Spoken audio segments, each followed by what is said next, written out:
Imagine meeting the end of your life, which is death, at 57 years old. A mother of two, a grandmother of two, mother and father still alive, siblings still there, even older than you. And it being almost a welcomed and accepted experience that is not tragic by society's definitions. We break cycles today, Raw 4. 1084, please stand by. Hey, yo, you know it's Raw 4. Get your mind set right. Yo. Good morning and welcome to Raw at 4, where our mission remains the same and it's simple. Change lives by optimizing minds. Excuse me. Oh, big weekend. Long weekend, long week. I mean, a phenomenally fulfilling week for me. Coming off of a cheat day on Sunday. Oh, man. Oreos, chocolate chip ice cream, baked Chips Ahoy's. I went in on the disgusting calories yesterday.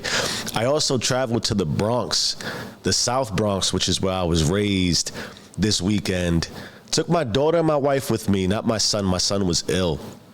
And while there, I got some murder burgers. I got some White Castle. For those of you who don't know what murder burgers are. And where I live, the nearest White Castle is like 75, 80 miles from me. And I've been here for about 5 years. So it's been a little bit of a while since I've had some murder burgers. And I certainly endeavored out to enjoy that, cheat a little bit, and just continue it through the day yesterday. And as always, heavy reflective week. Had a loss in the family, which was powerful and impactful, and as death always is, right? And it led to today's topic, which is breaking cycles. Death in all forms is, I'm sure, what we all feel as a society and as people, and it comes to us in waves. Again, I haven't gotten deep into my background, but growing up in the South Bronx, I've seen some things that align with growing up in the 80s in the South Bronx. And not all of them have to necessarily be tragic or negative by definition, but it is quite the experience. And it resonated differently for me this time, this death, not necessarily because of who died and how they died, but the combination of the death in conjunction with what my aunt left behind, and now inclusive of my small family, which is my daughter, my son, and my wife, experiencing that as a parent, extremely different. And offers up its own difficulties. What it also includes is nostalgia for you as an adult, going back to where you were raised, but also bringing your child with you to where you were raised. And in most instances, bringing your child with you where you were raised is probably very common. It's probably part of some people's practice. It's probably, most likely, a routine. Because at the core of us, we're all family driven. We're all family oriented. But in my situation, I try to keep my children away from where I grew up as much as possible. And that's just real. Because that's my cycle. Now, I grew up, again, in the South Bronx, in the projects. The projects were called, or are called, forest projects. It's ranked as one of the worst places to live in the Bronx, and it doesn't have a stellar reputation. And I don't want to have that air about all project life, or all of that kind of, I guess, poverty-driven life. But it is a truth, or there is a truth to that world. And it's one that I don't want my daughter to align with, identify with, or understand at any level. At least not experience other than what I say to her. Now, all that being said, the experience of that nostalgia, the experience of your child viewing where your roots were established is extremely powerful, particularly when you are breaking cycles. And in this instance, where I come from, my 57-year-old aunt, she was a habitual abuser of heavy drugs for at least as long as I've known her, and I've been on this earth for 41 years. And the difficulty in that is she's done nothing different for at least as long as I can remember. Certainly if it's at least 41 years out of 57 of her life, then the majority of her world was spent in this cycle of drugs, this poverty-driven exposure to life that's not inclusive of many obvious opportunity. And so what does all that mean? If we peel back the onion, if you would, and look at family, who we can't choose, they're given to us, and we break down our impact to our family, it's what it exactly is, and you intend it to be, whether you're conscious of it or not. And your individual contribution to family, I'm learning as I've gone through my rebirth, as we talked about last week, is very much predicated off of your selfishness or selflessness. And in this instance, as terrible as this sounds, a human being, happens to be my aunt, my grandmother's child, my mother's sister, abused her life daily, at least from where we sit. Those aren't choices we'd likely make or that anyone would make if they wanted to live a life that was quote unquote aligned with success. But in fairness, as it appears to me that my aunt sought peace through death, because the tragedy in her story is we found out she died approximately 72 hours ago. And she had been dead at that time for almost one entire month. And this was not uncommon for her to be unfound, quote unquote, for her to not be connected. This was her mode. This was her routine. This was her cycle of life. And her contribution to her life, selfish, unfortunately, although I love her to death and in death, was so individualized and selfish that she lost the ability to maximize and change her cycle through her biggest contribution, which are her two children, who have also produced two grandchildren. So her one life sprouted off of two other lives, family tree, your organizational structure and hierarchy for your family, has built out tree trunks and tree branches and leaves that have memories and upbringings and teachings of a drug addict. And when you look at her contribution to life through death, as abundant as she was as a human, because she was amazing, as much as she could take over a room and be dominant with her energy, which was phenomenal, she internalized the beauty of her life, kept it for herself, and hence missed out on an opportunity to really maximize her contribution, and left our beautiful world just 57 years into her life, and has now left her parents, who have lost their second of 5 children, 40% of my grandparents' contribution to life, 5 children, are gone. Where does that leave us? Where does that leave our circle, our family, the 4 children that sprouted off of this one life? In this vicious, vicious cycle of poverty, and that's a mindset, of pain, of non-production and cohesion in our life cycle.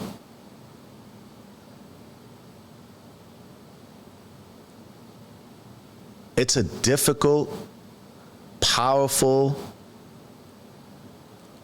almost unfathomable experience to really put into words. So what do we drive here? Where do we go from here? How do we find a way to take a life that seemingly was wasted and expand it? And this is where I believe the power of her death, and there's power in all death, can be summoned and leveraged to our advantage. In that, my aunt sought death in such an individualized, closed out, shadow form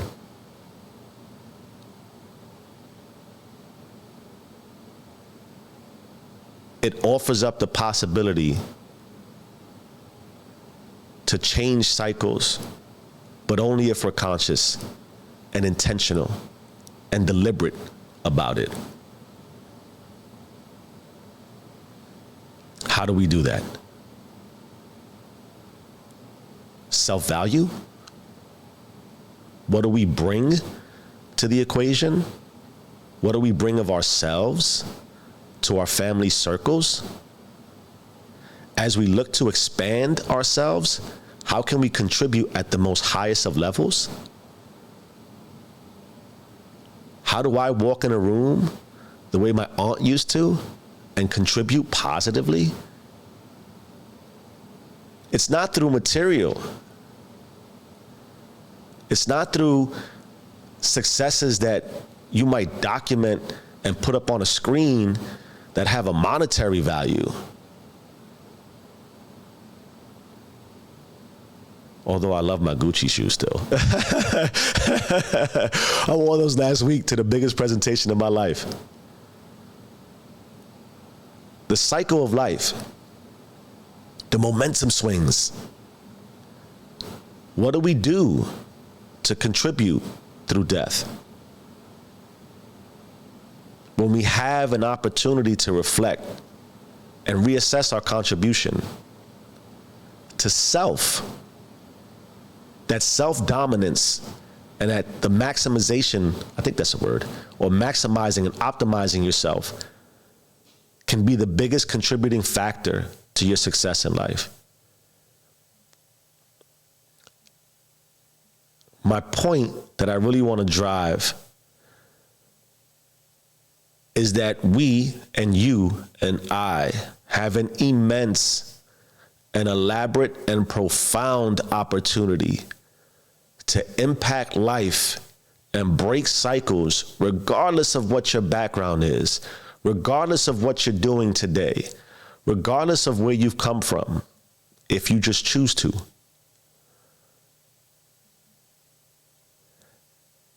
And when you choose to, it has to be inclusive of self-dominance so that you don't succumb to your selfishness,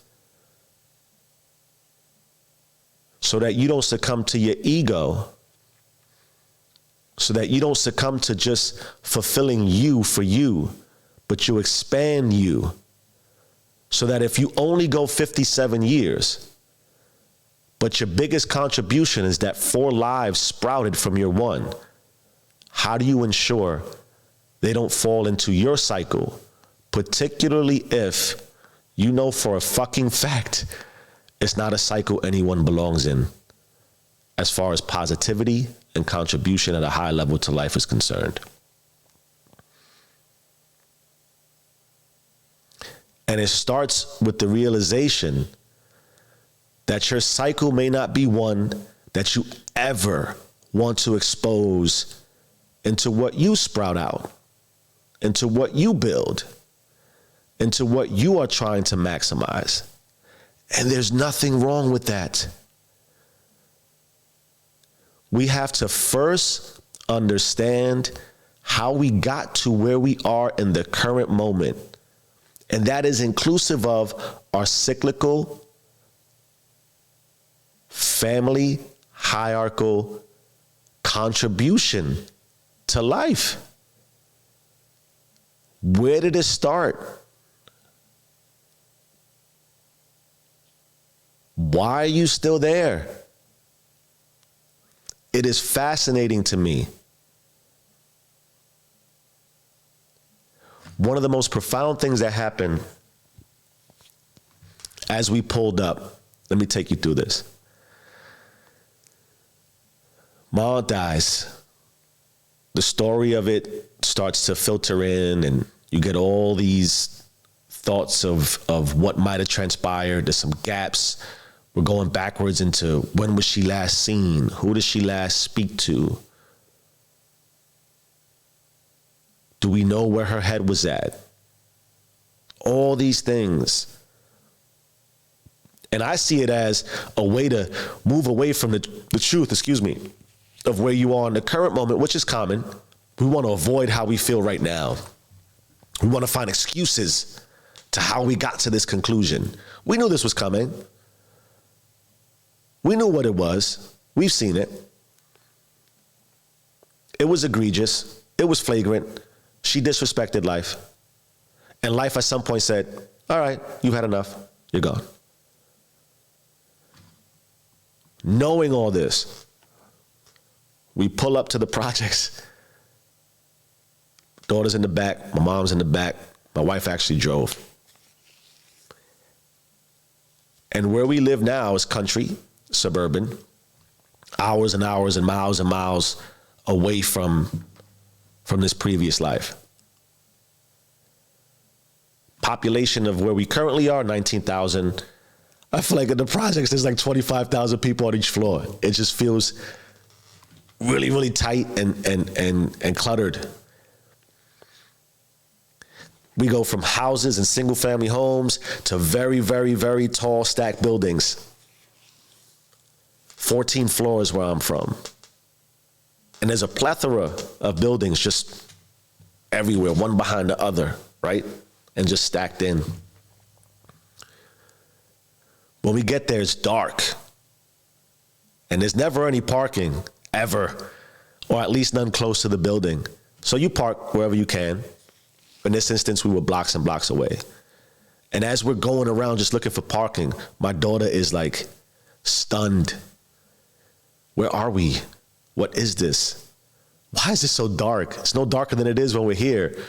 But the ambiance, the energy, everything's different. We finally find parking. We get out of our safe vehicle. And the minute my daughter touches down on that piece of the earth, she squeezes me and is like, Daddy, I'm scared. My first comment was, whoa, don't say that out loud. Do you know where you are? And in that immediate moment, the power of breaking cycles resonated with me deeply. I was so happy that she felt that feeling. My gorgeousness. I was so happy that this was foreign to her. I was so happy that she wanted no part of this.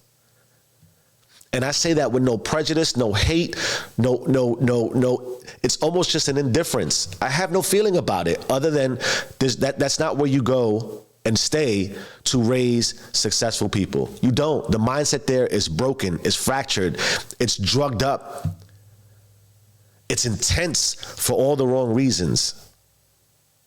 It's short-sighted, it's cyclical in a way that's not conducive to positivity at any level. You can feel it when you touch down. And think of the feeling of fear as you're walking into a home that starts with the grandparents who built this family. So we get out the car, and Forest Projects, it's ironic, there's trees, it's like a little forest, and there's little pathways in and around. You can kind of cut through buildings, multiple buildings. So there's always a way in and around, a back route, if you would. And when we got out, there was an option to take the long way straight, make the walk a lot longer, maybe make it 3,000 feet, to walk all the way down the block, make a left, about 10 football fields, or we can cut through the back and make it 1 football field. And now in the projects, all of a sudden, I don't know what the fuck happened. There's like scooters everywhere. And motherfuckers are in and around this place in scooters dipping. And that shit's scary. It's scary. And we're cutting through the back and it gets dark, even though there's light in and around the projects, at least where I'm from. As you're navigating, around, the trees and the forest almost just totally swallow the light. And it gives you like a dark light. And all you see everywhere are shadows. You see people, but they're shadows of people. Sure enough, as we're walking, somebody's just parked in a scooter, a young lady. And she asks us in Spanish, "How do you speak Spanish?" And my daughter was locked up. Oh shit. And I got, don't worry, boo. I got you, right? No, we don't speak Spanish. Kept walking forward, right? We cut through the back of the forest. We cut through the dark, into the light, into the building. The door was already waiting for us open. Elevator, we walk in, elevator's pretty much almost right on time. Door opens up, and there's a very mysterious looking fellow in the elevator who doesn't want to get out. Come in, he says. I'm going up. And it's scary, at least for my daughter, right? This for me is, for anyone who's where I'm from, I don't want to go back there. I'm not that dude. It's difficult for me mentally, but you go right back into that mode. I know what it's about. I know how people roll. I know what to look for. I know the feeling. I know the air. I know what's going on.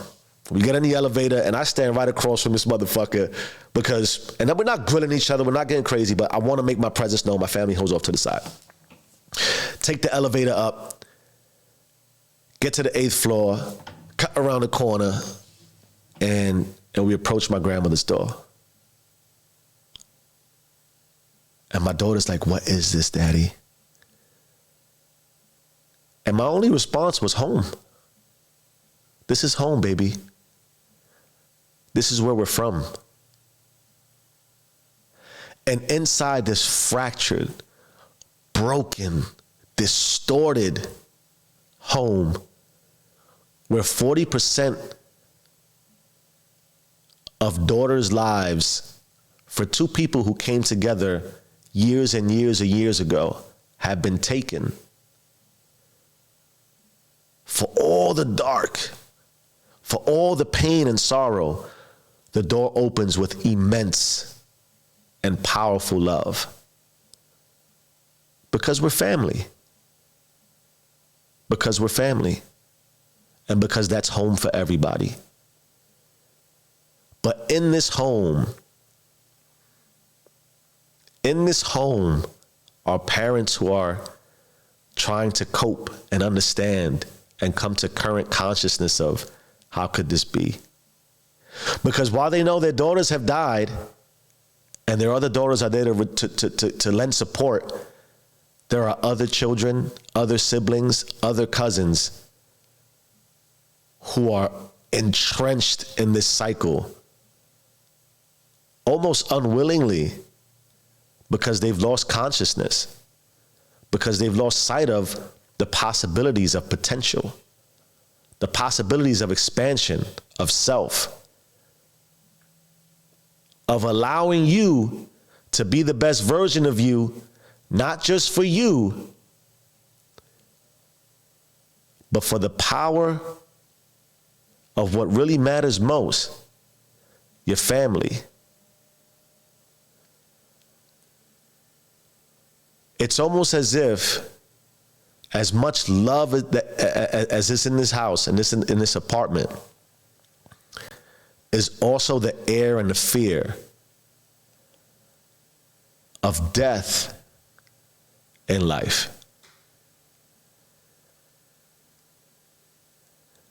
That our family and our families and your family are littered with potential, with promise, unfulfilled, broken, blind, confused. You see, the cycles we live in, drugs, mistreating a family, breaking the law for various reasons, because we need to accommodate for what we don't have in things, in monetary value, our Gucci shoes.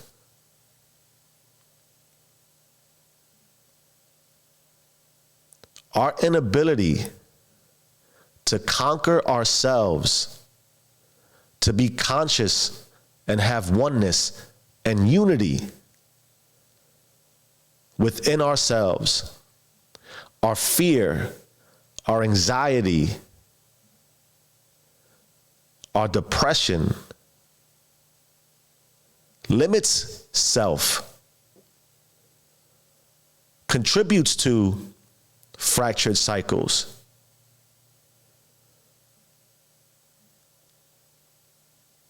And limits our potential as humans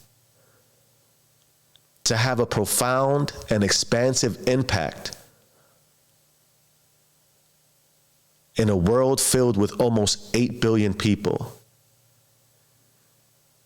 We limit ourselves to just our one individual selfishness.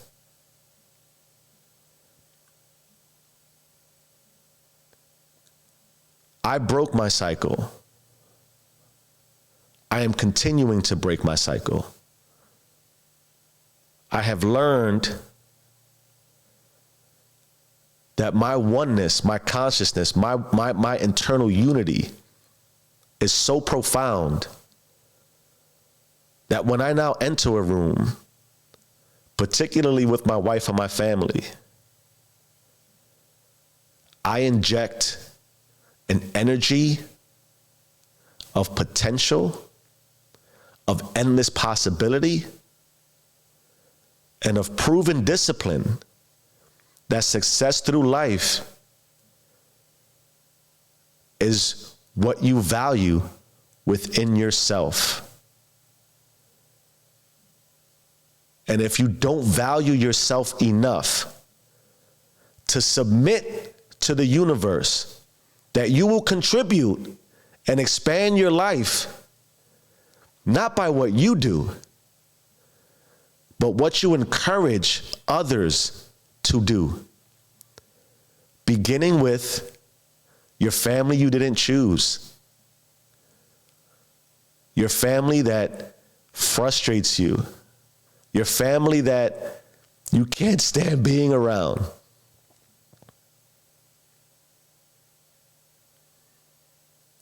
"57 years old, 2 children, 2 grandchildren, mother and father still here. And the biggest contribution we've seen that's most tangible for this life is that no one should live that way. Please Break your cycles. Find yourself. And when you do, give yourself away and let others rejoice in it. And may everything you desire come to you exactly as you deserve. Raw 4.